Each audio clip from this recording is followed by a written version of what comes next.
ভোটের মুখে জাতীয় কংগ্রেসের 4 প্রার্থীর মাটি শক্ত করতে মালদার চাঁচলে আসছেন কংগ্রেস নেতা তথা কংগ্রেসের রাষ্ট্রনায়ক রাহুল গান্ধী। আগামী 14 তারিখ মঙ্গলবার 4 বিধানসভা কেন্দ্রের প্রার্থীদের সমর্থনে চাঁচলের কলম বাগানে জনসভা করবেন তিনি। কংগ্রেস নেতা রাহুল গান্ধী দীর্ঘ 7 বছর পর আবার সেই চাঁচলের কলম বাগানকে বেছে নিলেন তিনি। আগামী মঙ্গলবার বেলা প্রায় 11টা নাগাদ হেলিকপ্টারে করে সভাস্থলে পৌঁছানোর কথা তার। ইতিমধ্যেই জনসভার পাশে তৈরি করা হচ্ছে অস্থায়ী হেলিপ্যাড। চাঁচল, হরিশ্চন্দ্রপুর, মালতীপুর ও রতুয়া এই 4 কেন্দ্রকে সামনে রেখেই কংগ্রেসের এই মেগা জনসভা। রবিবার সভাস্থল পরিদর্শন করে পুলিশ প্রশাসন ও কংগ্রেস নেতৃত্ব, মাঠ, নিরাপত্তা, মঞ্চ, জনসমাগম সব দিক খতিয়ে দেখা হয়। উপস্থিত ছিলেন চাঁচল মহকুমা পুলিশ আধিকারিক সোমনাথ সাহা, আইসি জয়দেব ঘোষ সহ জেলা ও ব্লক কংগ্রেসের নেতৃত্ব।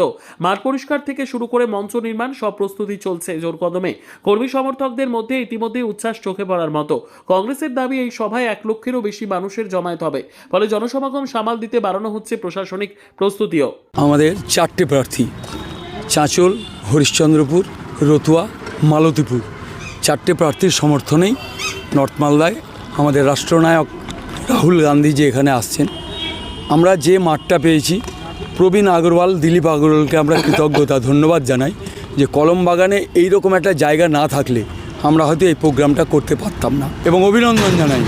পাশাপাশি আপনাদের মিডিয়া যারা আছেন, আপনারা দেখেছেন বিরোধী দলনেতা সারা ভারতবর্ষে রাহুল গান্ধী এর আগেও এসছেন, এর আগেও প্রোগ্রাম করেছেন। চাঁচল সম্পর্কে ওনার ধারণা খুবই ভালো, এখানকার কংগ্রেসি এবং সাধারণ মানুষ সম্পর্কে ওনার ধারণা ভীষণ ভালো, যার জন্য উনি দ্বিতীয়বার চাঁচলে আসছেন 19 সালের পর এই 2026 সাল। কবে আসছেন তিনি? উনি আসছেন আগামী 14 তারিখ।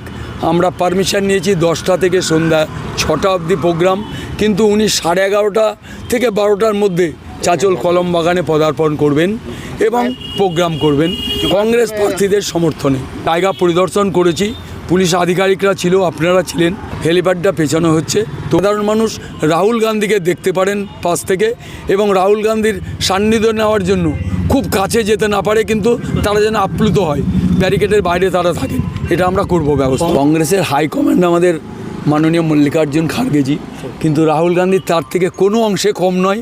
উনি আমাদের নেতা, উনি আসছেন এই 4টে প্রার্থীর সমর্থনে শুধু নয়, সারা মালদা জেলায় এর প্রভাব পড়বে। কংগ্রেস আবার ঘুরে দাঁড়াবে বলে আমাদের দৃঢ় বিশ্বাস।